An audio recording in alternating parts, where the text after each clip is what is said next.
అందరికీ మా ఊర్లో ఒక ప్రత్యేకత ఉందండి. ప్రతి ఏకాదశి పండగ నాడు గొల్ల వాళ్ళు అంటే కుర్మ వాడ ఉంది మాకు సపరేట్గా.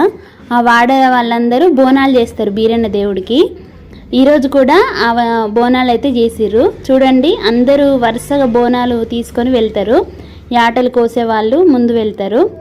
డప్పులతోటి చప్పులతోటి బోనాలు అయితే వరుసగా ఒకరి బోనం తర్వాత ఒకరి బోనం లైన్గా వస్తూ ఉంటాయి. ఆ బోనాలు అయితే మేమందరం నిలబడి చూస్తాము. మస్తు మంచిగా అనిపిస్తుంది వాళ్ళు అట్లా పోతూ ఉంటే. మంచి పట్టు చీరలు కట్టుకొని మంచిగా పూలు పెట్టుకొని బోనాలు ఎత్తుకొని ముత్తైదులు పోతూ ఉంటే చాలా సంబరంగా అనిపిస్తుంది.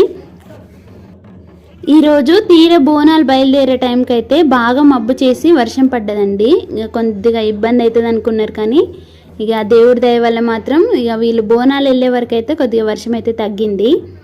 అందరికైతే కొద్దిగా ఫ్రీ అయిపోయారు. ఇక లైన్గానే అయితే బయలుదేరారు. ఇక్కడ నుంచి దగ్గర ఒక 1/2 కిలోమీటర్ వరకు అయితే వెళ్తారు బోనాలు తీసుకొని. గుడి బీరన్న గుడి కొద్దిగా లోపలికి ఉంటుంది, ఊరికి కొద్దిగా చివరగా. అక్కడికైతే వెళ్తున్నారు.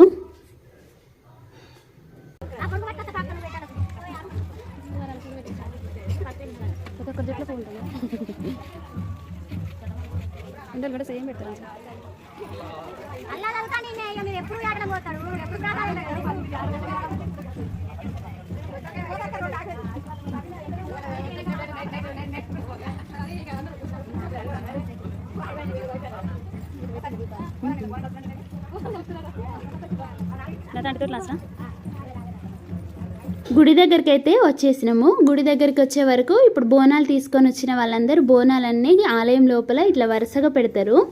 వాళ్ళ పెద్ద బోనం దగ్గర నుంచి మొదలు పెడితే చివరి బోనం వరకు ఇలా వరుసగా పెట్టేసి ప్రతి బోనంలో నుంచి కొద్దిగా పడి తీస్తారు. పడి తీసి ఆ పడిని మర్రి ఆకులలో పెట్టి అన్నీ ఒక దగ్గర పెడతారు అన్నట్టు. అందరు పడి ఎంతమంది బోనాలు తీసుకొచ్చిరో అంతమంది బోనాల పడి ఒక దగ్గర గుళ్ళో దేవుడు ముందట పెడతారు. ఈ దేవుడు బీరన్న దేవుడు.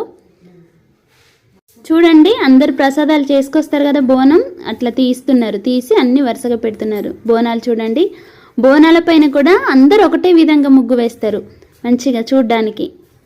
పసుపు ముగ్గుతోటి తెల్ల ముగ్గు పసుపు ముగ్గు మంచిగా ఈ విధంగా పెడతారు. అందరూ ఒకటే విధంగా తయారు చేస్తారు బోనాలని. ప్రతి సంవత్సరం చాలా బాగా జరుగుద్ది మా ఊర్లో ఏకాదశి పండగ. సాయంత్రం పూట బోనాల కోసం మేమందరం అయితే ఎదురు చూస్తాము.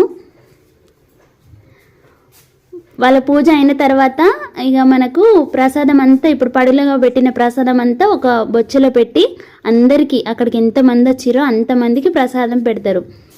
ఆ ప్రసాదం కోసం అయితే అందరం